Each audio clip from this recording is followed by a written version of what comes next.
बिस्मिल्लाहिर्रहमानिर्रहीम। Welcome to the lecture number 14 of CAF 7 company law, जो हमारी पोस्ट रिजल्ट बैच यानी कि सर रिफ्रेशर बैच की पहली क्लास है।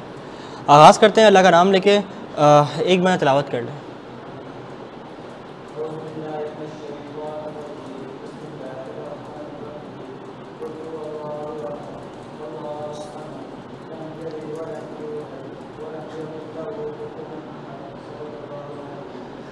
चलें जी। आज हमारी है पोस्ट रिज़ल्ट की फ़र्स्ट क्लास, ठीक है। प्री रिज़ल्ट के अंदर हमने chapter number 1 and chapter number 2 आप लोगों के साथ कवर कर लिया है। बहुत सारे बच्चों की क्वेरीज ये आ रही थी कि सर मुझे ये बता दें कि पोस्ट रिज़ल्ट बैच में आप कौन से चैप्टर से शुरू करेंगे, जो प्रीवियस लेक्चर्स हैं वो किस तरह से कवर होंगे, क्योंकि कुछ स्टूडेंट्स ने ओरिएंटेशन नहीं देखी, लेक्चर्स कवर नहीं किए, they just want to join the post result batch. तो ये वीडियो लेक्चर का ही हिस्सा आप लोगों के लिए। सबसे पहली चीज़, प्री रिज़ल्ट बैच में हमारी हुई हैं टोटल 13 क्लासेस, जिसके अंदर हमारी 7 क्लासेस इनिशियल चैप्टर नंबर 1 पे एंड द नेक्स्ट क्लास हमने चैप्टर नंबर 2 पे लगाई हैं। इसके अंदर हमने चैप्टर नंबर 1 और 2 डिस्कस कर लिया है, ठीक है, और 13 लेक्चर्स हो चुके हैं। Okay, coming to the post result आते थे या जिन्होंने ज्वाइन कर लिया है, तो उनके कुछ फ्रीक्वेंटली आस्क्ड क्वेश्चंस थे जिसको मैंने यहाँ पे लिस्ट डाउन कर लिया है आप सबके लिए, ताकि अगर आप में से कोई कैफ 7 का पोस्ट रिजल्ट बैच ज्वाइन करना चाहता है तो वो हमारी मेथोडोलॉजी से उसको वाकफियत हो। सबसे पहली चीज़, mode of learning.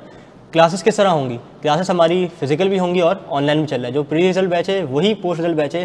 Post result batch वालों को प्री रिजल्ट बैच का एक्सेस मिल जाएगा, जिसके अंदर वो 13 लेक्चर जो कि इजीली 1 वीक के अंदर या 1.5 वीक के अंदर डुएबल है, तो वो कवर करके देन वो ज्वाइन कर सकते हैं हमें, या वो डायरेक्टली चैप्टर नंबर 5 से भी हमें ज्वाइन कर सकते हैं। नंबर 2, कौन सा चैप्टर है? Sir chapter number 5। Number 3, previous lecture किस तरह से कवर होंगे? पोर्टल से कवर होंगे। सर क्लास ड्यूरेशन कितना होगा? क्या 2-2 घंटे की क्लास होगी? क्या 2.5 घंटे की क्लास होगी? हफ्ते में से 2 दिन या 3 दिन? नहीं, ऐसा नहीं होगा। हर लेक्चर की ड्यूरेशन है 1 घंटे 15 मिनट की, और 1 घंटे 10 मिनट, 1 घंटे 12 मिनट, कभी कभार 1 घंटे 20 मिनट की भी जाती है। तो ये 1 घंटा सवा घंटा जो है वो इजीली जो है मैनेजेबल है। इसके अंदर होता यह है कि चैप्टर की जो फर्स्ट क्लास होती है इसके अंदर तो नहीं, लेकिन जो सब्सिक्वेंट क्लास होती है उसके अंदर लास्ट क्लास का होमवर्क डिस्कस होता है। तो शुरू के 10 से 15 मिनट तो होमवर्क डिस्कशन में लग जाता है, और जो बाकी का 1 घंटा होता है उसमें हम इफेक्टिवली अपने कंटेंट को स्टडी कर रहे होते हैं। कितने दिन क्लास होगी? क्लास हमारी होगी हफ्ते में 4 दिन, प्रीफरेबली मंडे टू थर्सडे, या फिर किसी भी तरह से, बट वीकेंड क्लास नहीं लेंगे इंशाल्लाह ताला।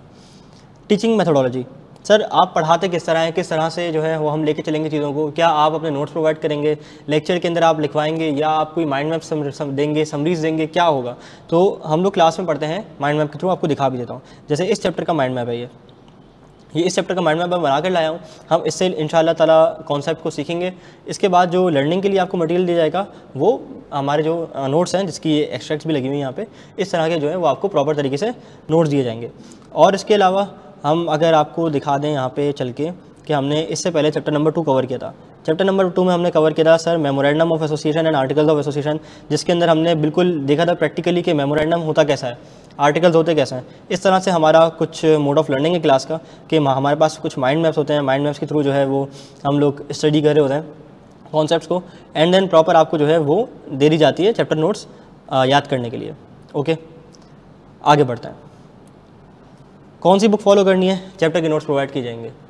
सर क्या आईकैप की स्टडी टेक्स्ट को नहीं देखें? देख लो, बिल्कुल देख लो। क्लास में भी इवन ऐसे स्टूडेंट्स होते हैं जो कि आईकैप की स्टडी टेक्स्ट को स्टिल यूज़ करना प्रेफर करते हैं, तो उनको मना नहीं है। तो आपकी बुक में और आईकैप की स्टडी टेक्स्ट में क्या फ़र्क है? बस फ़र्क इतना है कि वहाँ अगर कोई चीज़ स्कैटर्ड है तो उसको एक जगह जमा करके लिख दिया गया है। अगर कोई चीज़ हेडिंग्स में अंदर नहीं बाइफर्केटेड तो उसको हेडिंग में कर दिया है। कोई अगर बहुत ज़्यादा मुश्किल ऐसे लफ्ज़ हैं जो कि मतलब हार्ड टू डाइजेस्ट हैं, तो उसको ईजी एंड अंडरस्टैंडेबल वर्ड्स में आपके लिए नोट्स में दे दिया गया है। ठीक हो गया। सर हम अपनी असेसमेंट किस तरह करेंगे? क्या आप क्लास में टेस्ट लेते हैं? क्या आपके कोई क्विज़ होते हैं, कोई डिस्कशन होता है, कोई व्हाट्सएप ग्रुप है, कि हम किस तरह से असेस करें? जो बच्चे अनफॉर्चुनेटली कैफ 7 का पेपर पास नहीं कर सके, उनकी जो है वो यही क्वेरी होती है कि हमें समझ नहीं आ रहा हमारा पेपर क्यों फेल हुआ 40-45। अच्छा, कंपनी लॉ में ना कोई बुरा वाला फेल नहीं होता कि 20 आ गए 25 आ गए, कोई होते हैं 40-45 35 के ऊपर ही वो फेल हो रहे होते हैं। तो आप किस तरह पढ़ाएंगे और हमारी असेसमेंट किस तरह होगी? तो आप लोगों की असेसमेंट सबसे पहले इस तरह होगी कि हर लेक्चर के बाद एक आपको होमवर्क दिया जाएगा। वो होमवर्क आपने घर से करके आना है। वो होमवर्क होगा उस लेक्चर से पर्टेनिंग, यानी अगर हमने आज चैप्टर नंबर 5 के लेक्चर नंबर 1 में कोई चीज़ स्टडी करी है, तो आपका जो आज का होमवर्क होगा उसमें यही कॉन्सेप्ट्स जो हैं वो टेस्ट हो रहे होंगे जो आपको क्लास में पढ़ाए गए हैं। Okay. Number 2, quiz of each and every chapter to be written with comments. Sir आपके क्विज़ जो है वो हम लोग को चेक कर रहे हैं, और जो आप लोग क्विज़ सबमिट कराएंगे वो हम आपको चेक करके वापस रिटर्न करेंगे। उसके अंदर स्पेसिफिकली कमेंट भी होंगे कि आपने कहाँ गलती करी है और कहाँ पे आपको इम्प्रूवमेंट की ज़रूरत है। उसके बाद mid term and final mock exam, जब हमारा आधा कोर्स हो जाएगा तो उसका हम लेंगे आपसे इंशाल्लाह ताला एक मिड टर्म और फाइनल मॉक एग्ज़ाम होगा, ताकि आप अपने आप को एग्ज़ाम एनवायरनमेंट के अंदर असेस कर सको कि आप 3 घंटे के अंदर किस तरह परफॉर्म करते हो। क्योंकि होता यह है कि कुछ जो स्टूडेंट जनरली फेल हो रहे होते हैं ना इस तरह के 40-45 पे, वो पूरा पेपर अटैम्प्ट नहीं कर पाते। उनको आता भी होगा ना तो उनके पास टाइम नहीं होता, वो इतना स्लो लिखते हैं, सुकून से हर चीज़ परफेक्शन की तरफ जा रही होती है कि वो फिर इवेंचुअली 70 या 75 नंबर का या 80 नंबर का अटैम्प्ट करते हैं और जो है वो लाइन क्रॉस नहीं कर पाते। तो इसके लिए ये कि जब आपकी प्रैक्टिस की क्लास के अंदर यहाँ पे एग्जाम एनवायरनमेंट में मिड टर्म और फाइनल मॉक की हो जाएगी तो इंशाल्लाह ताला आपके लिए पेपर पास करने के चांसेस भी बढ़ जाएंगे। पास कैसे करें, कोई टिप्स दे रहे हैं, ये भी एक बड़ा जो है वो फ्रीक्वेंटली आस्क्ड क्वेश्चन है जनाब। तो इसके ऊपर सबसे पहले मैं बात करूँगा कॉन्सेप्चुअल क्लैरिटी सा मस्ट, यानी कि आपका कॉन्सेप्ट अगर क्लियर होगा तो ही आपको जो है वो इस सब्जेक्ट को पढ़ने में मज़ा आएगा। अगर आप सिर्फ रूट लर्निंग की तरफ चले आओगे ना तो ये सब्जेक्ट आपको फ़ायदा नहीं देगा ज़्यादा, आपको ज़्यादा देर तक चीज़ें रिटेन नहीं होंगी अनलेस कि आप क्रैमिंग के मास्टर हो। लेकिन याद रखो कि क्रैमिंग इस सब्जेक्ट में ज़रूरी है। बहुत सारे लोग ऐसा सोचते हैं कि मैं सिर्फ आपको रीज़न बता दूंगा कि लॉ दुनिया में क्यों आया, या जो है मैं सिर्फ आपको ये बता दूंगा कि इसके पीछे जो है ना वो क्या रीज़न थी, ये किस लिए इंट्रोड्यूस कराया गया, और आप कॉन्सेप्चुअली क्लियर होगे कि हाँ ऐसा होता है तो आपका पेपर पास हो जाएगा। नहीं, मैं इस चीज़ से इसलिए इख्तिलाफ़ करता हूँ क्योंकि कंपनी लॉ के एग्ज़ाम में आपसे वो रूट लर्निंग भी मांगता है जगह जगह। सर मिसाल के तौर पे अगर आपसे वो एग्ज़ाम में पूछता है मुझे बताओ बॉडी कॉर्पोरेट की डेफिनेशन क्या है, तो आपको अगर बॉडी कॉर्पोरेट की डेफिनेशन याद ही नहीं होगी, आपने समझ लिया कि बस इस ऐसी कंपनी को बॉडी कॉर्पोरेट कहते हैं, लेकिन जब तक आपको डेफिनेशन प्रॉपर याद नहीं होगी आप उसको रिप्रोड्यूस नहीं कर सकोगे। आपने उसको ठीक तरह से रिप्रोड्यूस नहीं किया, आपको मार्क्स नहीं मिलेंगे। उसने पूछ ली डेफिनेशन स्पेशल रेजोल्यूशन की, आपको पता है तकरीबन 3/4 होते हैं शेयर होल्डर जो रेजोल्यूशन पास करते हैं तो स्पेशल रेजोल्यूशन होती है। आपका कॉन्सेप्ट बिल्कुल ठीक है, लेकिन जब तक आप इसको वर्ड टू वर्ड याद नहीं करोगे आप एग्जाम में ईजी मार्क्स लूज़ कर दोगे। नंबर 3, चैप्टर नंबर 2 से एक एग्जाम्पल लेता हूँ, change of registered office clause. अब इसके अंदर भी 3 सिनेरियोज हैं, with in the same city, in the same province, change of city in the same province, change of city with the change of province. जब तक आपको तीनों का फ़र्क नहीं पता होगा, आपको पता है कि ये 3 चीज़ें होती हैं, लेकिन जब तक आपको इनके प्रोसीजर्स याद नहीं होंगे तो आप पेपर पास नहीं कर सकोगे। नाउ एक क्वेश्चन आता है कि सर पेपर तो सिनेरियो बेस आ रहा है तो याद करने की ज़रूरत है। जो सिनेरियो होता है ना वो भी थ्योरी से ही रिलेटेड होता है, यानी कि अगर मुझे एक सिनेरियो याद है, लेट्स से मैं अपना रजिस्टर्ड ऑफिस चेंज कर रहा हूँ from one city to another with a change of province, जो कि हमारा केस नंबर 3 था जो हमने स्टडी किया। अगर मुझे ये केस याद है तो ही मैं उसके स्पेसिफिक सिनेरियो को अपने आंसर से रिलेट करके एक अच्छा आंसर ड्राफ्ट कर सकता हूँ। और इस ड्राफ्टिंग की प्रैक्टिस भी हम लोग इंशाल्लाह ताला क्लास में सीख रहे हैं, देख रहे हैं कि किस तरह से हमने आंसर को ड्राफ्ट करना है। होमवर्क हर क्लास के बाद दिए जा रहे हैं जिससे आपकी ड्राफ्टिंग की असेसमेंट भी हो रही है। Okay, class practice, homework, quiz and मॉक्स बहुत क्रूशल है। Assess your self in the exam environment, जो कि मैंने बताया है कि जैसे जैसे आप क्विज देते रहोगे, आप होमवर्क करते रहोगे, साथ साथ मिड टर्म एंड फाइनल मॉक्स हम मेरे साथ अटैम्प्ट करते रहोगे, तो इंशाल्लाह ताला आपको आसानी होगी फाइनल एग्जाम को पास करने में। और जब आप अपने आप को यहाँ से एग्जाम एनवायरनमेंट के अंदर असेस करके जाओगे तो एग्जाम के अंदर जाके आपको एक्चुअल मसला नहीं होगा। Special focus on examiner comment and marking scheme, ये क्या चीज़ है? बहुत सारे बच्चों को सर आज भी ये बात नहीं मालूम कि what is examiner comment and what is marking scheme. जो बच्चे रुक के आते हैं किसी भी सब्जेक्ट में, आया R2 में रुक के आए, ऑडिट में रुक कर आए, B लॉ में रुक कर आए, C लॉ में रुक कर आए, वो कहते हैं हुदैत भाई हमें बताएं कि हम कैसे पास करें, मेरी तीसरी अटैम्प्ट में जनाब मेरा पेपर रुक रहा है। तो मैं उनसे पूछता हूँ कि क्या तुमने एग्जामिनर कमेंट देखे? कहते हैं नहीं। क्या मार्किंग स्कीम देखी? नहीं।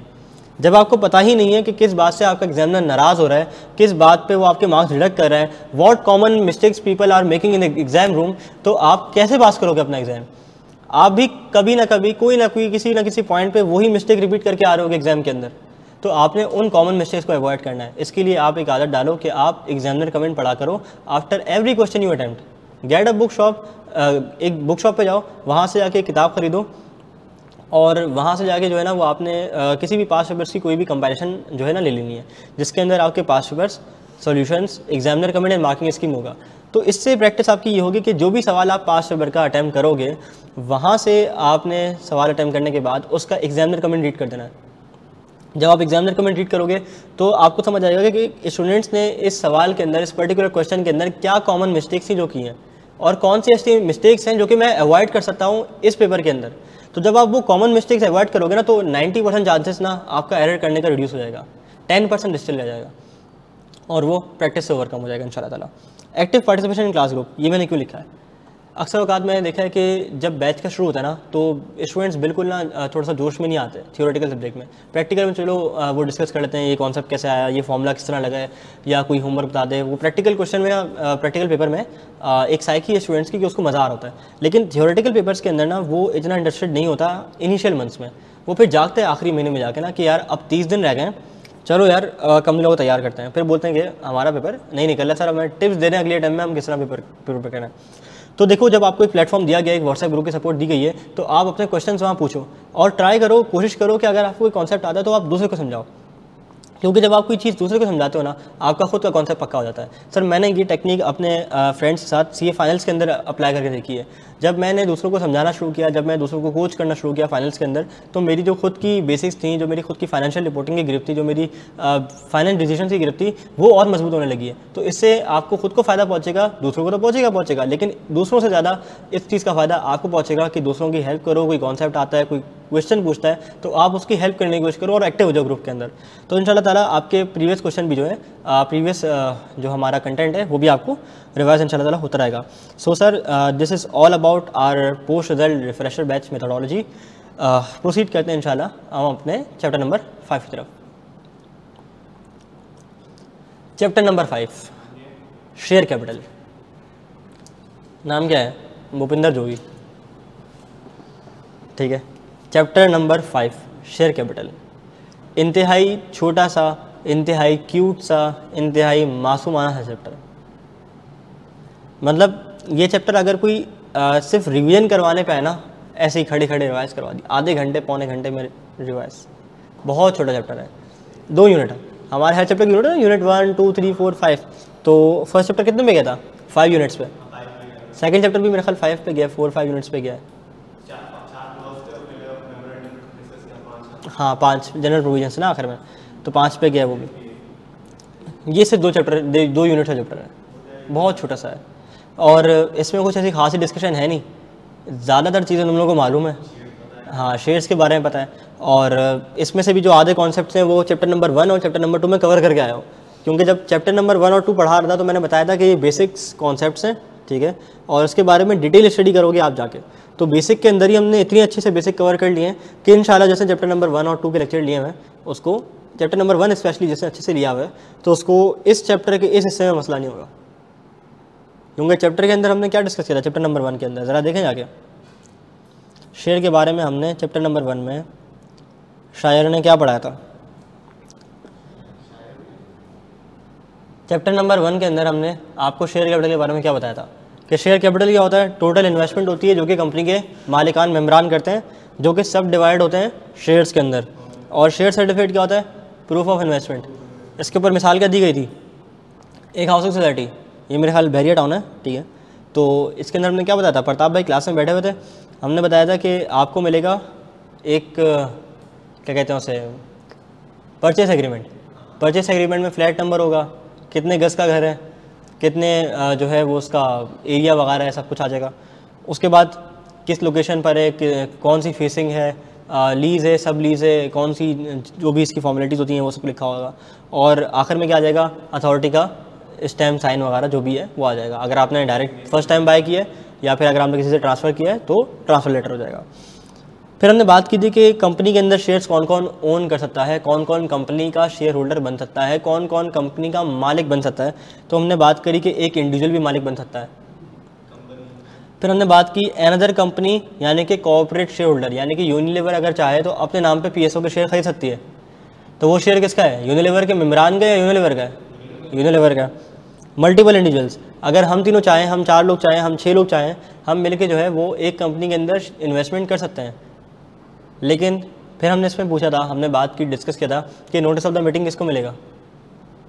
ठीक है, कोई अगर कॉरेस्पॉन्डेंस करनी है कंपनी को अपने मेम्बरान से, जॉइंट शेयर होल्डर से, तो 7 के 7 लोगों को नोटिस भेजेगी? नहीं। ऐसे में एक सीनियर मेंबर होता है जिसका नाम सफ़े अव्वल पे लिखा होता है, उसको सारे नोटिस रिसीव होंगे। फिर हमने बात की a mixture of individual and corporate share holder, यानी कि अगर कोई कंपनी चाहती है अपने साथ किसी डायरेक्टर के नाम पे शेयर लेना तो वो जॉइंट शेयर होल्डिंग भी कर सकती है। So this was all about share capital. Chapter ख़त्म नहीं हुआ, चैप्टर तो अभी शुरू हुआ है। तो हमने जो है वो एक जायज़ा ले लिया कि हमने माजी के अंदर जाके जो है वो शेयर के बारे में क्या पढ़ा था। लॉ में ना बड़ी क्यूट सी डेफिनेशन लिखी हुई है इसकी। लॉ कहता है share is a share in the share. हाँ, शेयर है, शेयर शेयर में, ठीक है। वो लॉ में डेफिनेशन लिखी है, share is a share in the share capital of a company, ठीक है। जैसे प्राइवेट कंपनी है, सॉरी जो पब्लिक कंपनी है वो क्या है, which is not a private company, ठीक है। वैसे इसकी डेफिनेशन भी है। हाँ ठीक है, चलो जी। व्हाट इज अ शेयर, तो शेयर क्या है, share is share in what, in the share capital. तो क्या आप एग्जामिनर से एक्सपेक्ट करते हो कि वो आपसे इसकी डेफिनेशन पूछेगा? नहीं पूछेगा। तो ये हम पढ़ क्यों रहे हैं, समझने के लिए, ठीक है। इस चैप्टर में ना 2 ही अहम हिस्से हैं बस, जिससे वो लगातार सवाल पूछता है, उसके फेवरेट हैं। और the good thing about this chapter कि ये हमारी शुरू की ना 10 से 15 मार्क्स की ग्रेड में फॉल करता है, और 10 से 15 मार्क की ग्रेड में फॉल करता है। और इससे भी एक अच्छी बात यह है कि जो हमने वो पढ़ा था ना चैप्टर नंबर 1, 2, उसके बाद जब हम 5 पढ़ रहे हैं तो ये पूरी 1 ग्रेड है, यानी कि आपकी 1 ग्रेड इंशाल्लाह ताला 15 लेक्चर के अंदर अंदर हो जाएगी। 10 से 15 मार्क्स, हाँ पूरी ग्रेड 10 से 15 मार्क्स की। यानी कि अगर आपने चैप्टर नंबर 1, चैप्टर नंबर 2 और चैप्टर नंबर 5 अच्छे से तैयार कर लिया ना, आपके 10 से 15 मार्क्स का सवाल सेट होगा। यानी कि आप उसमें एग्जाम में औसतन 12 नंबर 11 नंबर निकाल सकते हो, डूएबल है। फिर आपको खेलना है 40 के लिए। मैं तो ऐसे ही सोचता हूँ कि मुझे पास होने के लिए चाहिए 50, 10 यहाँ से आ गया, अब अगले 40 कहाँ से लाना है। अच्छा, और 10 से 15 मार्क्स में MCQs भी शामिल है, तो ईजी गेम है, ठीक है, इतना मुश्किल नहीं है। अभी तक कोई ऐसी टेक्निकल चीज़ लगी एक्सेप्ट फॉर प्रोसीजरल मसले कि आपको याद करने पड़ेंगे, प्रोसीजर रिटेन करने पड़ेंगे, उसके अलावा कोई टेक्निकल चीज़ लगी कुछ भी नहीं है, ईजी गेम है। अगर समझ आ जाए ना तो बहुत मज़ेदार है। आगे बढ़ते हैं। What is a share capital, share capital क्या है, ऑथराइज्ड शेयर कैपिटल। अच्छा, और बस शेयर कैपिटल क्या है, इन्वेस्टमेंट है, इन्वेस्टमेंट बाय मेम्बरान ऑफ द कंपनी, मालिकान of the company, total amount invested by owners of the company. लेकिन ये तो बोल रहा है अमाउंट इन्वेस्टेड, तो क्या ऑथराइज्ड शेयर कैपिटल इन्वेस्टमेंट की अमाउंट होती है? अच्छा, टोटल सेट किया जाता है, वो क्या आता है ऑथराइज। ये मैंने पढ़ा है, ऐसी बात हमने की थी पहले, करी है ना मैंने, माजी में याद आ रहा है। हाँ, डिटेल में बात नहीं की थी, बस बताया था कि एक ऑथराइज्ड शेयर कैपिटल होता है और एक पेड अप शेयर कैपिटल होता है। उसका आज हम एक और क्यूट सा नाम स्टडी करेंगे। आज क्यूट बहुत आ रहा है। Okay, divided into smaller part known as shares. यानी कि हमने कैसी क्या बात की थी, वो हाउसिंग सोसाइटी वाली मिसाल के अंदर हमने बोला था ये एक जो है वो हमारी हाउसिंग सोसाइटी है, थोड़ी सी टेढ़ी हो गई है दलदला की वजह से, ठीक है। और इसके अंदर इस तरह से ना, ये तो पूरी इमारत ही टेढ़ी हो गई भाई। इसके अंदर से ना हमारे बने हुए घर, कंसोलिडेशन ऑफ शेयर्स में पढ़ेंगे इंशाल्लाह। लेकिन वो वाली कंसोलिडेशन नहीं जो R2 में पढ़ के आते हो ना, हाँ बस वो हम कंसोलिडेशन के जिक्र को ना छू के गुजर जाएंगे, ऐसे ऐसे छुएंगे और गुजर जाएंगे, ठीक है। तो ये क्या है भाई, ये हमारा था हाउसिंग सोसाइटी, ठीक है, जिसके अंदर हमारी इमारत थी। तो टोटल अगर मैं इसको देखूँ तो ये क्या है, शेयर कैपिटल, ठीक है, लेट से मिसाल के तौर पे। और उसके अंदर जो ये 1 2 3 4 5 6 7 8 9 10 11 और 12 हिस्से, ये क्या है, एक शेयर। टोटल 12 को मिला दो क्या हो जाएगा, शेयर कैपिटल हो जाएगा, ठीक है। यही मिसाल थी इसकी। चलो जी, total amount invested by owners of the company which is divided into smaller parts, जो कि हमने स्मॉलर पार्ट्स में डिवाइड कर दिया, इसको हम क्या कहते हैं प्यार से, शेयर। हर शेयर की कोई ना कोई नॉमिनल या फेस वैल्यू होती है, यानी कि जो उसकी मिनिमम वैल्यू होती है जिसके ऊपर वो इशू किया जाता है, मतलब कि जो उसकी बेस वैल्यू होती है, इशू तो हो सकता है आप हायर प्राइस पे कर दो, लेकिन जो बेस वैल्यू होती है, par value, nominal value, face value, वो कितनी होती है, 10 रुपये होती है नॉर्मली। और डिबेंचर्स के केस में, बॉन्ड्स के केस में 100 रुपये होती है, ठीक है। ग्रेट हो गया। वैल्यू ऑफ अ शेयर, अभी हमने जिक्र किया था ना मार्केट अपना उसका, किसका, फेस वैल्यू, नॉमिनल वैल्यू का। तो इसी के ऊपर मज़ीद डिस्कशन खुल रही है कि शेयर की वैल्यू क्या होती है। बस ये छोटी छोटी सी बात है, इसका कोई खासा काम हमारी केस स्टडी में नहीं है। हमारी केस स्टडी में सिर्फ काम ये आएगा कि आपने देखना होगा कंपनी का ऑथराइज्ड शेयर कैपिटल कितना है, कंपनी का पेड अप शेयर कैपिटल कितना है, बस। जिस बेस पे आपने केस स्टडी के अंदर फैसला करना है वो यही चीज़ है कि आपका ऑथराइज्ड शेयर कैपिटल कितना है और पेड अप कितना है। मार्केट वैल्यू का काम पूरी कैप 7 कंपनी लॉ में नहीं है, बड़े मज़े की बात है, टेंशन फ्री, अकाउंटिंग में यूज़ होता है, ठीक है। पूरे पूरे कैप 7 कंपनी लॉ में टिल डेट जितनी भी चीज़ें मैंने देख ली हैं आपके साथ, जो आगे भी देखूंगा अभी, उसके अंदर मार्केट वैल्यू का कोई काम नहीं है, आई कैन सेवली से। ठीक है, value of a share, face value नहीं आएगा, देखते हैं इंशाल्लाह नहीं आएगा। अच्छा, फेस वैल्यू, नॉमिनल वैल्यू, इसको हम प्यार से कहते हैं पार वैल्यू। ये क्या जनाब, it is the face value of the share also known as par value and stated value. चलो पार वैल्यू से खुद लिख दिया, हम अपनी राइटिंग को जहमत नहीं देते। तो क्या है फेस वैल्यू, क्या है पार वैल्यू, क्या है नॉमिनल वैल्यू, जो कि फेस पे लिखी होती है शेयर के। ओके, मार्केट वैल्यू क्या होती है, जिस पे सदर बाज़ार में ट्रेडिंग चल रही है, ऐसा स्टॉक एक्सचेंज में चल रही है। ठीक है, PSX में चल रही है, PSX में चल रही है, राइट, पाकिस्तान स्टॉक एक्सचेंज में। अच्छा, और अगर कोई प्राइवेट कंपनी है तो फिर मार्केट वैल्यू फिक्स होगी, तो उसको अपनी मार्केट वैल्यू की वैल्यूशन करवानी पड़ती है कि ज़रा बताओ कि मेरी मार्केट वैल्यू कितनी होगी, क्योंकि उसके शेयर मार्केट में ट्रेड नहीं हो रहे होंगे। ठीक है, तो मार्केट वैल्यू क्या होती है कि जिस वैल्यू पे मेरे शेयर्स ट्रेड हो रहे हैं वो कहलाती है मार्केट वैल्यू। अच्छा, इसके अंदर एक और कॉन्सेप्ट भी है। लेट से हमारी शेयर की प्राइस है 10 रुपये, ठीक है, और मेरी जो है ना वो कंपनी का सिक्का मार्केट में बड़ा अच्छा चल रहा है, बहुत अच्छा परफॉर्म कर रही है मेरी कंपनी। मैं चाहता हूँ कि मैं अपने शेयर की जो वैल्यू है 10 रुपये नहीं, मैं इससे ऊपर बेचूँ उसको। ठीक है, मैं इससे इसको ऊपर बेचूँ। लेट से अगर एक बंदे को चाहिए 1000 शेयर्स, ठीक है, तो उसूलन उसकी जो फेस वैल्यू के हिसाब से अमाउंट बनती है, कितनी बनती है 10,000। लेकिन मेरी कंपनी तो बहुत अच्छा जो है वो अर्न कर रही है, बड़े अच्छे प्रॉफिट्स मार रही है। तो अगर मैं चाहता हूँ कि मैं इसका एक प्रीमियम अमाउंट चार्ज करूँ, तो मैं इसको इशू करूँगा लेट से 12 रुपये पे। ठीक है, तो अब मैं इससे कितने लूँगा 12,000, एक्स्ट्रा कितने लिए 2,000। तो ये जो 2,000 का अमाउंट है ना, ये कहलाता है मेरा शेयर प्रीमियम। ये शेयर कैपिटल का हिस्सा नहीं है, ऑथराइज शेयर कैपिटल का हिस्सा नहीं है। इसको हमने इक्विटी के अंदर अलग से एक हेड को लिख दिखाना है कि क्या है भाई, ये share premium. What if share की वैल्यू है अगेन 10 रुपये, मैं इशू कर रहा हूँ उसको 8 रुपये पे। मेरी कंपनी के हालात बड़े खस्ता चल रहे हैं, कोई पैसा देने के लिए तैयार नहीं है। मैंने बोला यार चलो इसको ना 8 रुपये पे इशू कर देता है। हाँ, डिस्काउंट हो जाएगा। ठीक है, ठीक है, नहीं, हाँ बिल्कुल सही कह रहे हो। अगर प्रीमियम है तो प्रीमियम की वैल्यू कम करेंगे पहले, और अगर प्रीमियम नहीं है तो फिर शेयर डिस्काउंट। ठीक है, चलो जी आगे बढ़ते हैं। नहीं, ज़रूरी नहीं है। अगर मैं चाहूँ कि मैं अपना इशू करूँ प्रीमियम एक अमाउंट के ऊपर, तो वो क्या है, मेरा शेयर प्रीमियम कहलाएगा। हाँ, अगर मैं मार्केट वैल्यू पे बेच रहा हूँ, ठीक है, तो वो फिर शेयर प्रीमियम बन जाएगा जो डिफरेंशियल है। ठीक है,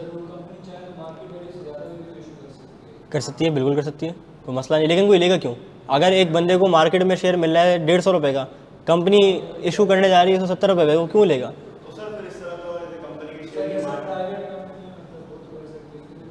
कौन कर सकती है? प्राइवेट कंपनी को ट्रेडिंग अलाउ होती है?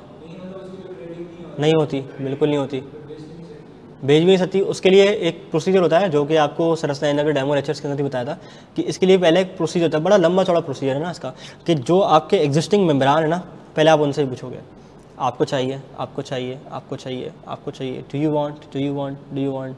सब बोलेंगे नहीं, हमें नहीं चाहिए। उसके बाद वो जाके बाहर बेच सकता है, उससे पहले नहीं। पहले एग्जिस्टिंग मेंबर से इजाज़त लेगा, उसके बाहर जाके सेल आउट करेगा। राइट, 10 थी, 8 हो गई, बिल्कुल ऐसा ही है। ठीक है जी, types of share capital. Share capital की कितनी किस्में हैं ये हम पहले बात कर चुके हैं, इसके ऊपर मज़ीद हम थोड़ी सी बात करेंगे। अच्छा, मैं तेज़ तो नहीं जा रहा हूँ? क्या हमारी स्पीड सही जा रही है, मुनासिब जा रही है? बिल्कुल स्लो जा रहे हैं। चलो जी, VIP। ऑथराइज शेयर कैपिटल क्या होता है? ऑथराइज शेयर कैपिटल होता है maximum amount of share capital authorise by memorandum of association. यानी कि मेमोरेंडम ऑफ एसोसिएशन के अंदर जो हमने लिखवा दिया कि हमारा ऑथराइज शेयर कैपिटल ये होगा, मैक्सिमम अमाउंट जो कि मैं इशू कर सकता हूँ कभी भी।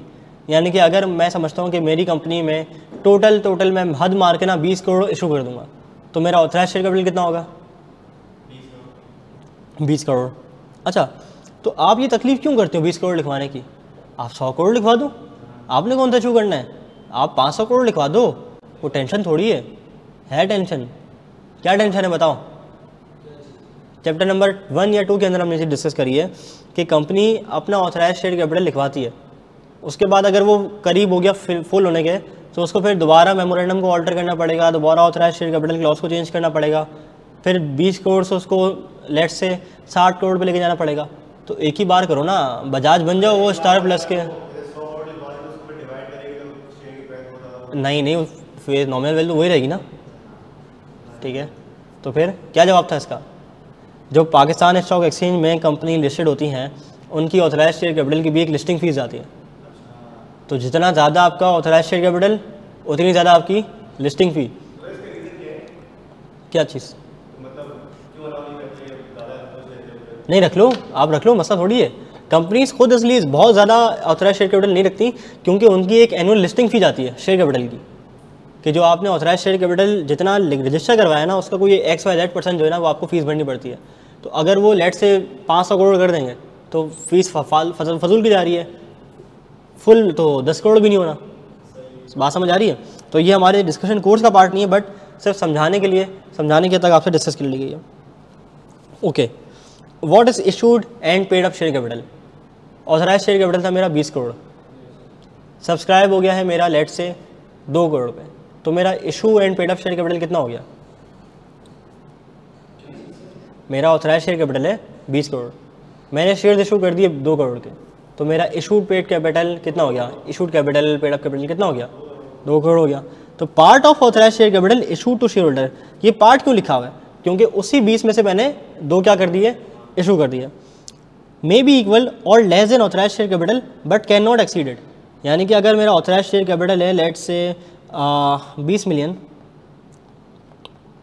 ठीक है, ये 20 मिलियन है ना भाई, ठीक है, और जो मेरा पेड अप शेयर कैपिटल है ना वो या तो 20 मिलियन इशू कर सकता हूँ, या तो मैं इसको 18 कर सकता हूँ, या तो 16 कर सकता हूँ, लेकिन मैं 21 नहीं कर सकता। क्यों? ज़्यादा हो जाएगा, ऑथराइज से ज़्यादा मैं इशू नहीं कर सकता। Okay, they are also known as allotted share, यानी कि वो शेयर जो कि मैंने जिसकी अलॉटमेंट कर दी है, जिसको मैंने उसके असल हकदार तक पैसे लेके पहुंचा दिया। Companies can only issue fully paid shares. 1984 companies ordinance 1984 से पहले बनी हुई जो कंपनीज होती थी उनके अंदर एक कॉन्सेप्ट हुआ करता था पार्टली पेड शेयर्स का, यानी कि ये बंदा गया शेयर्स लेने के लिए एक कंपनी के अंदर, बोला भाई कंपनी के शेयर्स की वैल्यू क्या चल रही है? उसने बोला 15 रुपये का एक शेयर चल रहा है। उसने बोला ठीक है, लेकिन पैसे तो नहीं आज 10 रुपये पड़े हुए हैं। तो वो क्या बोलेगी?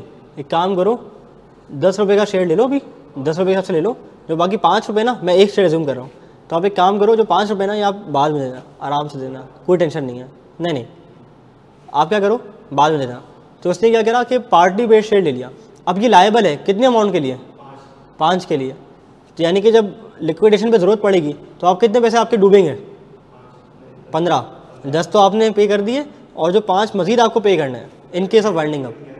लेकिन क्या एक तरह से गारंटी बन गई, एक तरह से बन गई, लेकिन it is not an actual guarantee, क्योंकि ये आपको वो अमाउंट है जो आपने शेयर्स की मद में पे नहीं किया था at the time of purchase of shares, right. अच्छा, आप पहले गए थे, आपने बोला लेट से मेरे पास जो है ना वो है 1000 रुपये, लेकिन मुझे शेयर्स चाहिए 1500 वाले, तो आपको क्या बोलेगी कि आप 1000 रुपये के शेयर्स अभी ले लो, 500 आप बाद में दे देना, आपको 1500 के शेयर्स मिल जाएंगे। लेकिन आज की तारीख में अगर कोई बंदा कंपनी के पास जाएगा और कहेगा मुझे 1000 रुपये मेरे पास हैं, मुझे 1500 के शेयर्स चाहिए, तो वो क्या बोलेगा कि बेटा आपके पास 1000 है ना, आप 1000 के ही शेयर्स लो। क्योंकि आज की तारीख में पार्टली पेड का कॉन्सेप्ट चला गया है किताबों के बाहर, क्योंकि जो 1984 से पहले बनी वाली कंपनीज थी ना उनके अंदर ये कॉन्सेप्ट एग्जिस्ट करता था। लेकिन कंपनीज ऑर्डिनेंस 1984 के बाद से ऑनवर्ड जितने भी हमारे कंपनी सेक्टर में चेंजेस आए हैं, 2013 आया था, फिर 2016 आया था, फिर 2017 आया था, और जो अभी तक चल रहा है, तो इसके अंदर कोई पार्टली पेड का कॉन्सेप्ट नहीं है। और शायद नादिर ही दुनिया में कोई ऐसी कंपनी मौजूद होगी जिसके शेयर होल्डर के जो पैसे हैं वो अभी तक पार्टली पेड होंगे। ठीक है, क्या ये बात हमें समझ आती है? क्या यहाँ तक हम मुड़ के एक दफ़ा देख लें कि हमने क्या बात की? हमने बात की शेयर क्या होता है। Share is a share in the share, खूबसूरत डेफिनेशन। शेयर कैपिटल क्या होता है? टोटल पैसा जो मालिकान ने, मेम्बरान ने इन्वेस्ट किया है, divided into smaller parts which is known as share. भाई बहुत ज़रूरी बात चली है फ़ोन पे, शेड्यूल लिख रहे हो? अच्छा okay. Value of a share, share की वैल्यू होती है 2 तरह की, number 1 is par value, number 2 is market value. ठीक है, par value, face value, nominal value, और दूसरी क्या होती है मार्केट वैल्यू। मार्केट वैल्यू क्या, जिसके अंदर वो ट्रेड हो रहे होते हैं मार्केट में। टाइप्स किस तरह की होती हैं, दो तरह की टाइप होती हैं sir, authorise share capital and paid up share capital. Okay, now अगला concept, publication of share capital. ये क्या है, शेयर कैपिटल की पब्लिकेशन एमओए में नहीं, ये कह रहा है कि जो भी कंपनी का ऑफिशियल नोटिस होगा, इश्तिहार होगा, कोई स्टेटमेंट होगा, कोई पब्लिक अनाउंसमेंट होगी, तो वहाँ पे आपने अगर अपना ऑथराइज शेयर कैपिटल जहाँ जहाँ मेंशन करना है ना, वहीं वहीं उतनी ही इक्वली प्रोमिनेंट पोजीशन में अपना पेड अप कैपिटल भी मेंशन करना है। ये क्यों, ये आम आदमी को समझाने के लिए, जिसको अकाउंटिंग की नॉलेज नहीं है, जिसको लॉ की नॉलेज नहीं है, वो क्या समझेगा कंपनी कितने अमाउंट की लायबल है, जितना उसका क्या है शेयर कैपिटल है, ठीक है, वो आम आदमी समझेगा। अब जब आप ऑथराइज शेयर कैपिटल के साथ उतने ही वाज़ेह अल्फाज में पेड अप शेयर कैपिटल लिख दोगे ना, तो वो ज़रूर किसी से पूछेगा सियाने से कि यार ये दो शेयर कैपिटल कैसे हैं, इसमें क्या फ़र्क है, वो ज़रूर किसी से पूछेगा। तो एक आम यूज़र की अंडरस्टैंडिंग के लिए कि उसको कहीं धोखा ना हो जाए, कि कंपनी उसको कहीं मिसअंडरस्टैंडिंग ना हो जाए कि कंपनी लायबल है अपने ऑथराइज शेयर कैपिटल तक अमाउंट पे करने के लिए, तो उसके लिए बताया गया है कि मेरा प्यारा भाई लॉ ने कहा, लॉ इस मुकाम पे बहुत संजीदा होकर कहता है कि जहां आपने अपना ऑथराइज शेयर कैपिटल मेंशन करना है, वहां पे उतनी ही प्रोमिनेंट पोजीशन में, उतने ही वाज़ेह अल्फाजों में, अगर आपने ऑथराइज शेयर कैपिटल लिखा है 40 के फॉन्ट पे ब्लू कलर से, तो आपको पेड अप शेयर कैपिटल भी 40 के फॉन्ट पे ब्लू कलर से ही उतनी ही कॉन्स्पिशियस, उतनी ही प्रोमिनेंट, उतनी ही वाज़ेह पोजीशन में अपना पेड अप शेयर कैपिटल भी मेंशन करना है।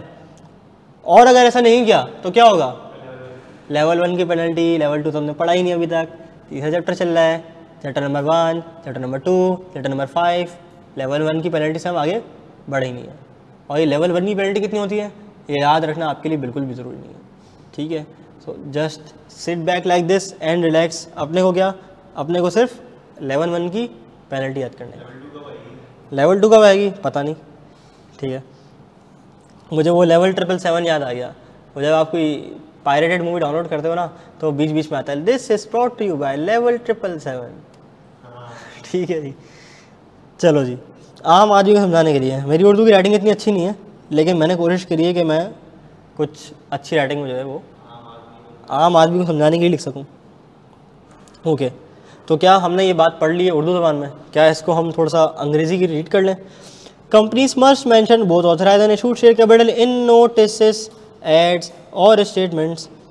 Visibility, mention issued capital at equally prominent position, यानी कि जहां हम अपना ऑथराइज शेयर कैपिटल मेंशन कर रहे हो, वहां पे आपने इक्वली प्रोमिनेंट पोजीशन में, उतने ही सुनहरे अल्फाजों में, उतने ही गोल्डन हरूफ के साथ आपने क्या करना है, पेड अप कैपिटल भी मेंशन करना है। और अगर आपने डिफ़ॉल्ट किया तो आपको लगेगी पेनल्टी किसकी, level 1। Okay, for example authorised share is 20 million whereas paid up share capital is 1 million. This means that a company is liable to the extent of 1 million only. ठीक है जी, एक नहीं, ये एग्जांपल है, ये सिर्फ बता रहा हूँ कि एक आम आदमी को समझाने के लिए। अगर आम आदमी को दिख रहा है कि ऑथराइज शेयर कैपिटल 20 मिलियन है, पेड अप 1 मिलियन है, तो वो उसका क्या मतलब लेगा कि कंपनी किसके लिए लायबल है भाई, अब ओनली 1 मिलियन। 19 कहाँ से आया ये, आम आदमी तो 20 समझता है वैसे ही। अच्छा वाह, तुमने और आम से आम आदमी की तरफ चले गए और बोला कि आम से आम जो आदमी होगा ना, वो आम तौर पे ये समझता है कि जो अमूमी तौर पे लायबिलिटी होती है वो 19 की होगी, ठीक है, बहुत आम और अमूमी हो गया। तो चलो ऑनलाइन वालों की तरफ चलते हैं। क्या मेरे ऑनलाइन वाले अजीज़ हम वतनों, नहीं आज मोहसिन भाई नहीं है, नहीं, मेरे अजीज़ हम वतनों, क्या आपको ये चीज़ क्लियर है, क्या आपको इसमें कोई मसला, कोई परेशानी, कोई प्रॉब्लम सामने आ रही तो ज़रा अर्ज़ करो। क्या यहाँ तक हमने जितनी बातें पढ़ी हैं शेयर के बारे में, टाइप्स ऑफ शेयर के बारे में, वैल्यू ऑफ शेयर के बारे में, पब्लिकेशन ऑफ शेयर के बारे में, ये सब क्लियर है? क्लियर है, ग्रेट, अच्छा है, माशाल्लाह हैं बस। चलो, characteristics of share and share certificate, खुसूसियात किसकी, शेयर्स की और शेयर सर्टिफिकेट की। चलो जी, इसको पढ़ना स्टार्ट करते हैं। शेयर सर्टिफिकेट क्या होता है? प्रूफ ऑफ इन्वेस्टमेंट, ठीक है, जैसा कि गाड़ी की टाइटल डीड होती है, प्रॉपर्टी की टाइटल डीड होती है, गाड़ी के रजिस्ट्रेशन के कागजात होते हैं, वो क्या प्रूफ होता है कि इसका मालिक कौन है, ये जो बंदा है ये इसका मालिक है। ठीक है। नेचर ऑफ शेयर्स, शेयर्स की नेचर किस तरह की होती है? Shares is a type of movable property carrying some rights and obligation. पहली कैरेक्टरिस्टिक, एक एक करके इसको डिस्कस करेंगे सुकून और इत्मीनान से। मैं कोशिश करूंगा कि मैं इस चैप्टर को एक क्लास में ख़त्म ना करूं, मैं आराम आराम से प्रैक्टिस कर करके पढ़ाऊं, ठीक है। लेकिन ये 2 क्लास से ज़्यादा जाएगा नहीं जाएगा। बहुत क्यूट सा चैप्टर है, छोटा चैप्टर है। हाँ, बाकी 2 दिन क्या करो, तीसरे दिन हम MCQs और केस स्टडीज़ की प्रैक्टिस रखेंगे। ठीक है जी, चौथे दिन पार्टी करेंगे। अच्छा, ये भी होता है कि मैं मंडे क्लास रखूँ, ट्यूसडे गैप दूँ, वेडनेसडे रखूँ, थर्सडे गैप दूँ, फ्राइडे रख लूँ, तो पूरा एक वीक हो जाएगा। चलो उसके ऊपर जो है ना वो इंशाल्लाह ताला बोलचाल करेंगे, देखते हैं क्या होता है। तो shares a form of what? Movable property carrying some rights and obligations. Okay, अच्छा, ये मूवेबल प्रॉपर्टी क्या होती है?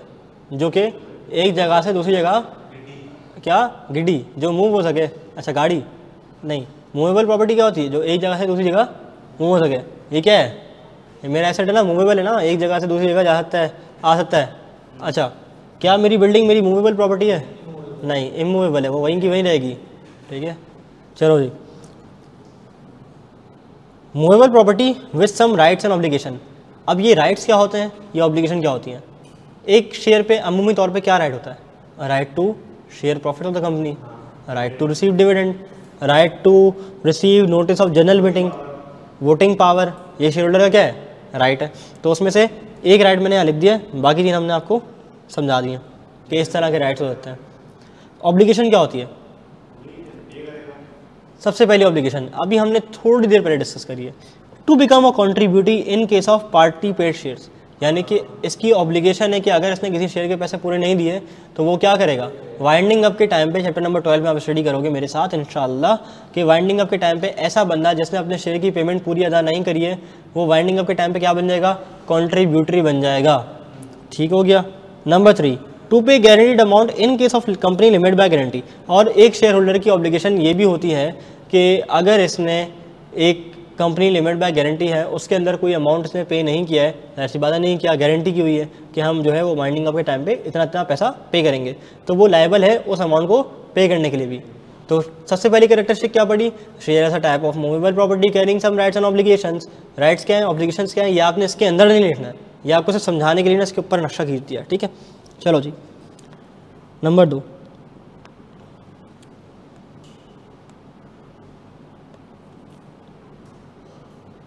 It is transferable from one person to another as specified by articles. यानी कि शेयर क्या है?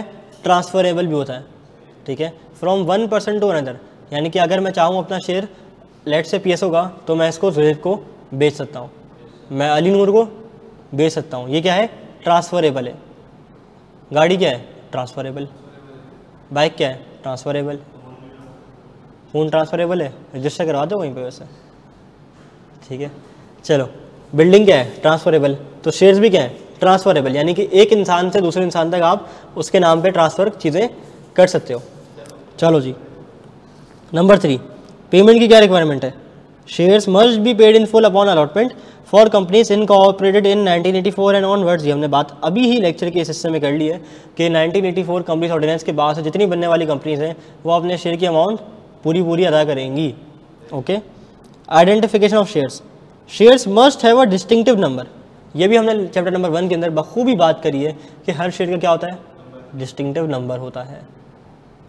गाड़ी की डिस्टिंक्शन क्या होती है? Number plate. और क्या हो सकती है?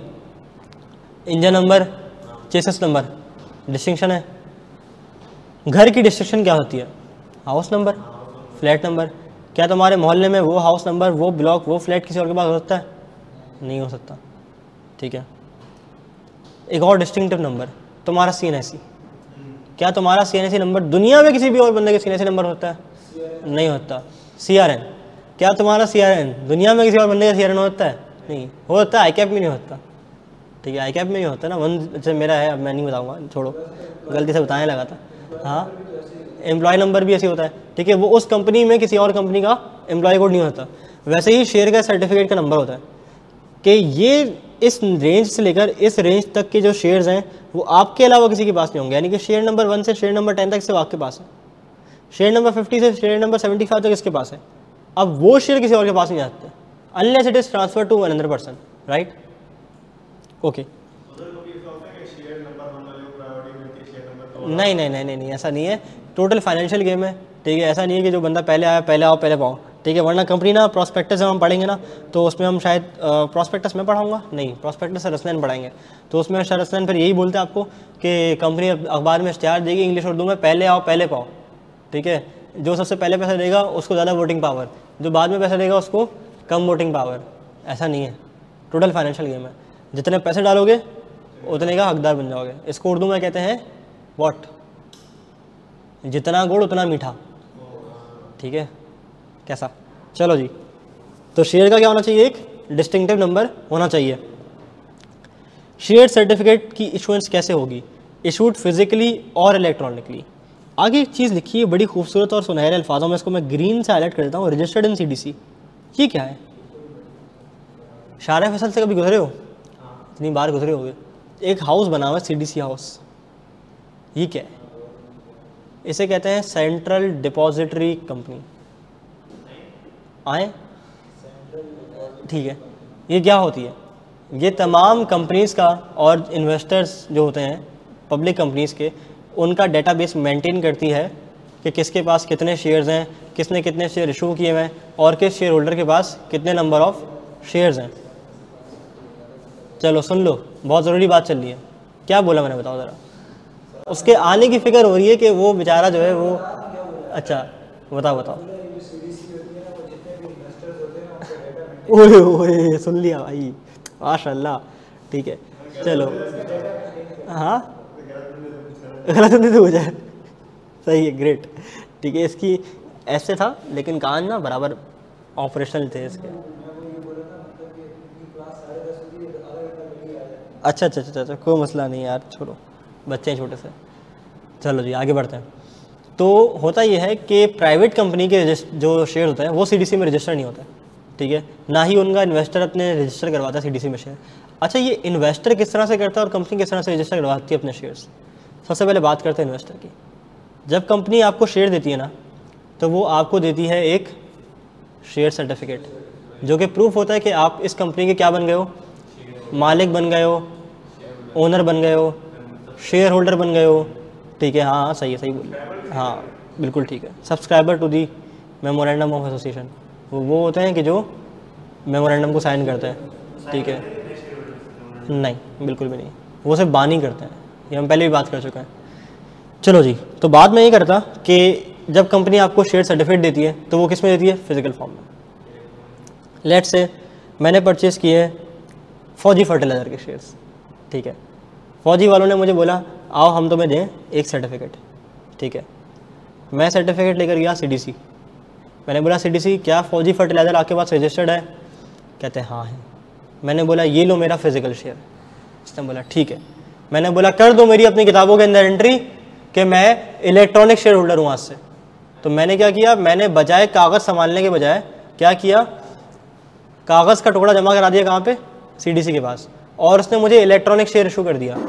यानी कि अब अगर मुझे किसी को शेयर बेचना हो तो मैं इलेक्ट्रॉनिकली अपना शेयर को ट्रेड कर सकता हूँ। मुझे खुलवाना पड़ेगा वहाँ जाके अकाउंट। सिर्फ ये काम मैं उसके लिए करता हूँ कि जिस कंपनी ने अपना अकाउंट CDC में खुलवाया हुआ है। ये डिस्कशन आपके कोर्स में बिल्कुल भी नहीं है, घबराने की बिल्कुल ज़रूरत नहीं है, लेकिन पता होना चाहिए कि अगर हम ये वाला पॉइंट स्टडी कर रहे हैं कि इशू फिजिकली भी होता है और इलेक्ट्रॉनिक भी होता है, तो आपको पता होना चाहिए कि इलेक्ट्रॉनिकली इशू किस तरह से होगा। ठीक है, बोलो। नहीं, अगर आपने एक शेयर लिया है, लेट से अभी सिर्फ एक शेयर लिया है तो एक सर्टिफिकेट, ठीक है? उसके बाद अगर आप जब अगला लोगे ना तो वही सर्टिफिकेट होगा या रिवाइज सर्टिफिकेट मिल जाएगा, उस पर शेयर नंबर चेंज हो जाएगा। लेट से अगर आपने सीरीज़ ऑफ शेयर लिए हैं 50 से 75 तक, तो शेयर नंबर 50 से शेयर नंबर 75 तक ज़ोएब भाई के शेयर्स हैं, ठीक है? एक ही सर्टिफिकेट होगा, सर्टिफिकेट एक ही होगा, ठीक है? हाँ, तो फिर आपको दूसरा सर्टिफिकेट नहीं मिलेगा, बार बार सर्टिफिकेट इशू नहीं होंगे। उस या तो होता है कंपनी के डिपेंड करता है कि आपको एक और शेयर सर्टिफिकेट दे रही है, या तो उसी शेयर के ऊपर जो है ना वो आपका शेयर नंबर चेंज कर दे। कंपनी खुद इलेक्ट्रॉनिक अमूमी तौर पे इशू नहीं करती, कंपनी आपको देती है share certificate, then it's up to you कि आपने क्या करना है। हाँ, इसलिए CDC है, CDC के पास सारा रिकॉर्ड जो है ना वो मेंटेन होता है। बिल्कुल बिल्कुल बिल्कुल होते हैं। हाँ, तो मुफ्त में नहीं कमा रहे, सर्विस भी तो दे रहे हैं ना। ठीक है, चलो जी। अब देखो जी, ये मसला ये है कि जो कंपनीज पाकिस्तान स्टॉक एक्सचेंज में लिस्टेड होती हैं तो वो सारी वहीं जाती हैं ताकि इनकी इजी ट्रेडिंग हो सके। अब अगर हर कंपनी अपने अपने इलेक्ट्रॉनिक शेयर इशू करने लग गई तो फिर तो वो बड़ी मुश्किल ट्रेडिंग हो जाएगी। तो बजाय इसके कि एक ही बंदा सारे इलेक्ट्रॉनिक शेयर इशू कर दे और फिर हम लोग जिसको ट्रेडिंग करनी CDC में अकाउंट खुलवाने के बाद जो है वो हम आपस में इस तरह से ट्रेडिंग कर लें, किसी भी कंपनी के शेयर खरीदें, किसी भी कंपनी के शेयर बेचें, तो ये एक ईजी ट्रेडिंग हो जाएगी। ठीक हो गया। चलो जी, इशू फिजिकली भी होता है और इलेक्ट्रॉनिकली भी।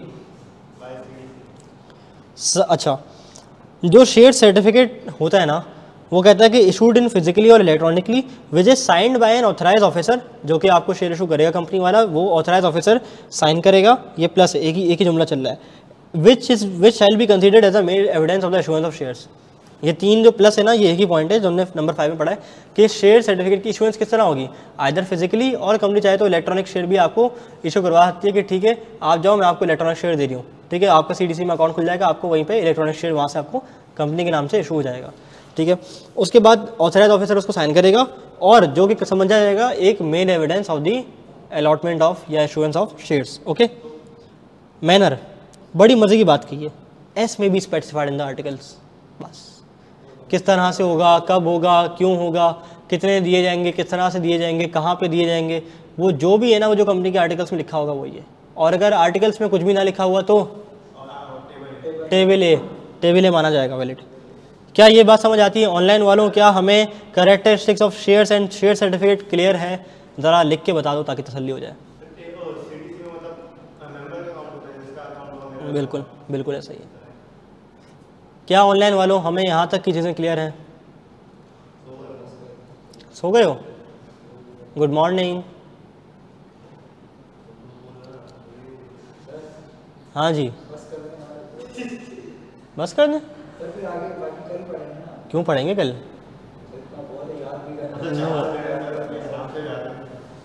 No, I mean Y.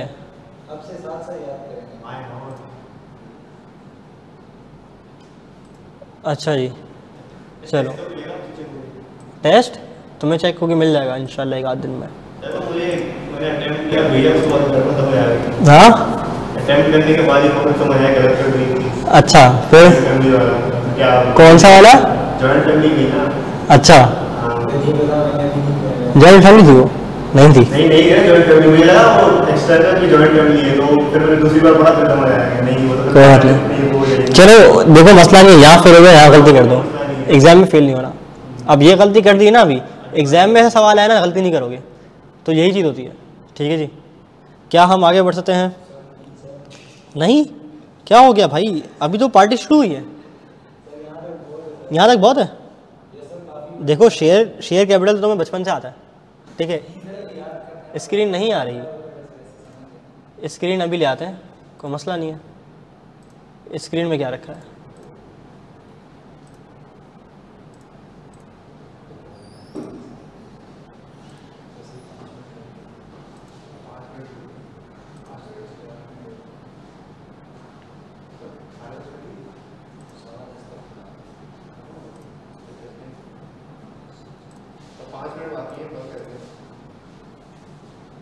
चलो अब आ रही है स्क्रीन अपनी। थोड़ी सी मैंने साइंस लड़ाई है स्क्रीन लाने के लिए।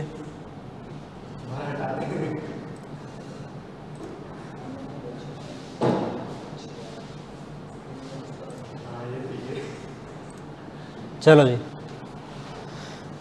हाँ, तो हम बात करते हैं शेयर के बारे में। आप बचपन से जानते हो शेयर कैपिटल, आपने देखा हुआ है। वैल्यू ऑफ शेयर जान के आपकी कोई नॉलेज में इजाफा नहीं हुआ, आपको पता था एक मार्केट वैल्यू होती है, एक नॉमिनल वैल्यू होती है। तो ये तो आज की क्लास का था ही नहीं। आपको बचपन से पता है कि शेयर की 2 तरह की टाइप्स होती हैं, ऑथराइज और पेड ऑफ शेयर कैपिटल। अच्छा, ये नहीं पता था? चलो पब्लिकेशन से शुरू करते हैं। पहला कॉन्सेप्ट छोटा सा, उसके बाद हमने पढ़ा शेयर्स एंड शेयर सर्टिफिकेट की कैरेक्टरिस्टिक्स। बस ये 2 चीज़ें हमने पढ़ी हैं। CDC क्या होता है ये भी हमने सीखा है। चलो एक काम करते हैं, वाला पेज खत्म करते हैं बस, ठीक है। Publication of share capital and classes and kind of shares. हाँ जी, 5 मिनट बाकी हो जाएगा इंशाल्लाह, कोई मसला नहीं है। Publication of share and share capital. अरे ये तो हमने पढ़ लिया, दूसरी बार आ गया, अरे 2 बार आ गया, कोई बात नहीं, चलो ये हम लोग ने पढ़ लिया, किस्मत अच्छी लेकर आया आज। Classes and kinds of share, यानी कि इसके बाद हम एक और कॉन्सेप्ट पढ़ सकते हैं, नहीं पढ़ेंगे क्योंकि वो थोड़ा सा लंबा कॉन्सेप्ट है, वो हम आज डिस्कस नहीं करते, लेकिन ये ज़रूर हम डिस्कस कर सकते हैं। एक शेयर की मुख्तलिफ क्लासेस और मुख्तलिफ काइंड्स हो सकती हैं, ठीक है। काइंड्स ऑफ शेयर कैपिटल में हमारे पास जो है वो मेनली 2 तरह की काइंड्स आती हैं, यानी शेयर कैपिटल किस तरह का हो सकता है, एक ऑर्डिनरी शेयर्स, एक प्रेफरेंस शेयर्स। ऑर्डिनरी शेयर्स क्या होता है, प्रेफरेंस शेयर्स क्या होता है, क्या किसी को इस बारे में नॉलेज है, क्या कभी बचपन में पढ़ के आए हो कि ऑर्डिनरी क्या होता है, प्रेफरेंस क्या होता है, क्या होता है?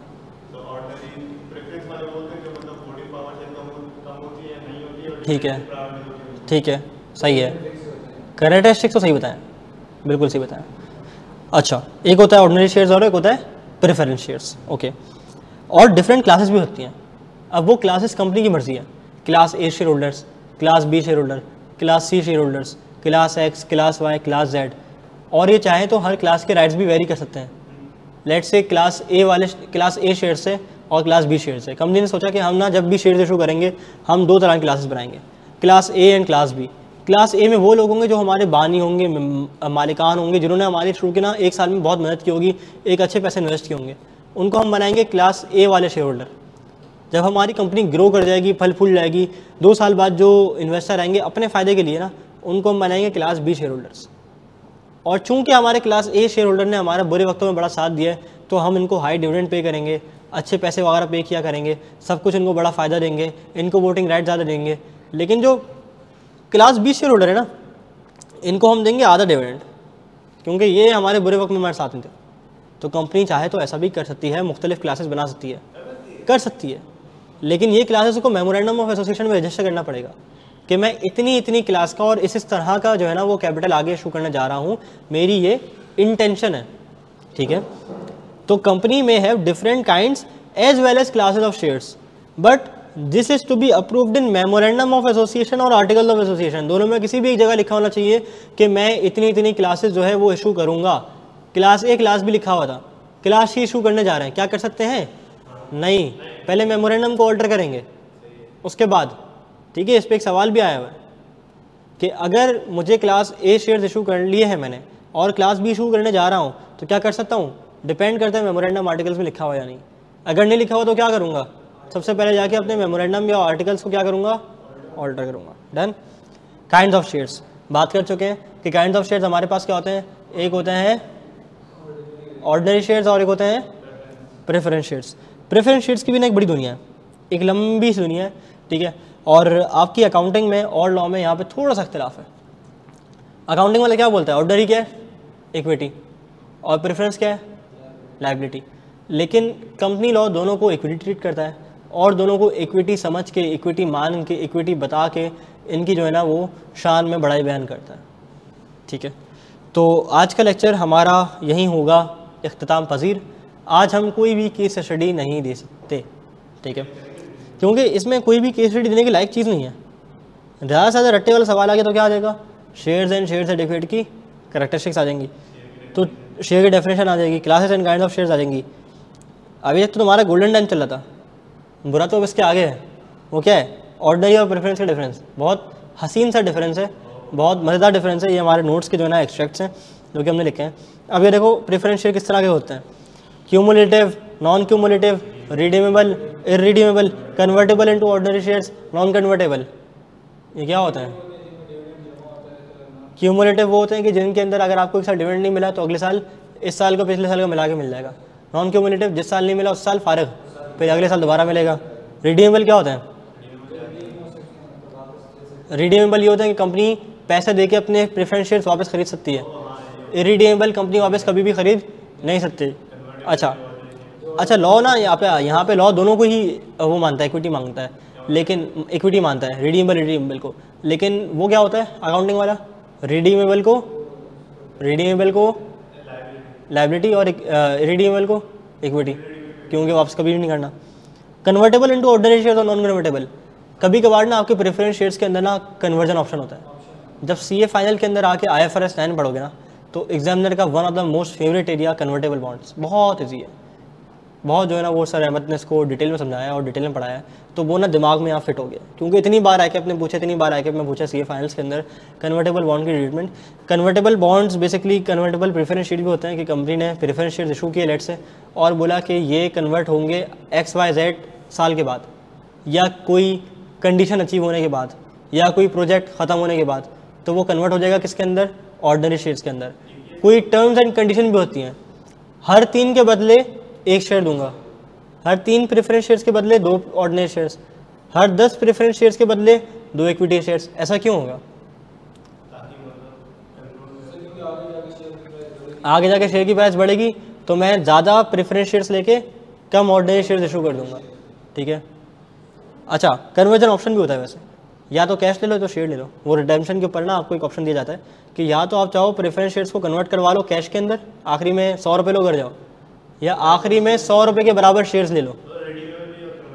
बिल्कुल ठीक, ऐसा ही है। तो ये बहुत सारी जो है ना वो किस्में हैं इसकी, लेकिन यहाँ पे कोर्स का पार्ट नहीं है, ठीक है, नहीं है। बस एक जिक्र किया गया है यहाँ पे आके नीचे कि बेसिस ऑफ डिफरेंट क्लासेस, कि क्या क्लासेस होती हैं, ये लिखा प्रेफरेंस शेयर की डिफरेंट क्लासेस होती हैं on the base of accumulation of dividend, यानी कि क्या क्यूमुलेटिव, नॉन क्यूमुलेटिव, रिडेम्पशन और कन्वर्जन। तो इरिडीमेबल और रिडीमेबल और convertible into ordinary shares, non convertible, बस ये समझाने के लिए जो है ना वो एक लाइन लिखी हुई है। तो ये बड़े मज़ेदार डिस्कशन है। काइंड ऑफ शेयर्स की हम कल स्टडी करेंगे, फिर क्लासेस ऑफ शेयर्स, क्लास ए वाले, क्लास बी वाले, फिर ये हमने डिस्कस किया हुआ है पहले ये वाला कि अगर हम किसी शेयर होल्डर के हक तलफी करना चाह रहे हैं तो वो कर सकते हैं जब 3/4 अफेक्टेड क्लास हामी भर दे, जब कर सकते हैं। इसका प्रोसीजर क्या होगा, किस तरह के उनके ना शेयर होल्डिंग के राइट्स में छीन सकता हूँ, किस तरह के उनके राइट चेंजेस कर सकता हूँ, उनके वोटिंग राइट काट सकता हूँ, उनका राइट टू रिसीव डिविडेंड खत्म कर सकता हूँ, उनका right to receive notice general meeting खत्म कर सकता हूँ। तो ये वेरी कर सकता हूँ, मैं वेरी कर सकता हूँ कि ख़त्म नहीं करते, मतलब वेरी करता हूँ उनके राइट्स को, चाहो तो ख़त्म भी कर दूँ, ठीक है। ये क्या है, variation in the rights of share holder, लेकिन उतना वेरी कर सकता हूँ जिससे किसी की हक तलफी ना हो। अगर हक तलफी वाले पहुँच गए कहाँ, कोर्ट पहुँच गए कि हमारे साथ गलत हुआ है, हमारे साथ अन्याय हुआ है, तो फिर जो है वो कोर्ट भी फैसला ले सकता है। ये हम आगे पढ़ेंगे यार, कि अगर हमने कोई वेरी कर दिया शेयर होल्डर के राइट्स तो उनके पास ये राइट भी होता है कि वो कल को कोर्ट चले जाएँ। ये हमने ऊपर से ना बातें बता दी और हमने कुछ इंटरेस्टिंग सी ना प्रैक्टिकल एग्जाम्पल रखी हैं इसके ऊपर। एक एनरॉन के स्कैंडल की रखी है और एक HP की रखी है। HP के लैपटॉप नहीं होते, HP के साथ भी ना एक गेम हो गया 2011 के अंदर। फिर हमारी घड़ी में बजेंगे 2, हम करेंगे प्रैक्टिस क्वेश्चन। तो मुझे तो लगता है कि हम आज यहाँ तक पहुँच गए ना, कल हम इंशाल्लाह ताला शुरू के तकरीबन 10-15 मिनट हमें लगेंगे इसके ऊपर। उसके बाद यहाँ से खेल कूद के हम लोग कल प्रैक्टिस क्वेश्चन ख़त्म कर सकेंगे ये वाले बस। उसके बाद ऑल्ट्रेशन है, सब डिवीजन कंसोलिडेशन जो हमारे ज़ोहिब भाई ने फरमाइश की वो यहाँ पे आएगा। उसके बाद ये आके ख़त्म। तो सेफली अगर 1.5 घंटे की क्लास लगे तो चैप्टर मुक सकता है, वरना तो तीसरी क्लास के अंदर जाके जो है वो इस चैप्टर को हम लोग इंतजाम इंशाअल्लाह कर रहे होंगे। तो आई होप कि यहाँ तक की बातें आप लोगों को समझ आ गई होंगी।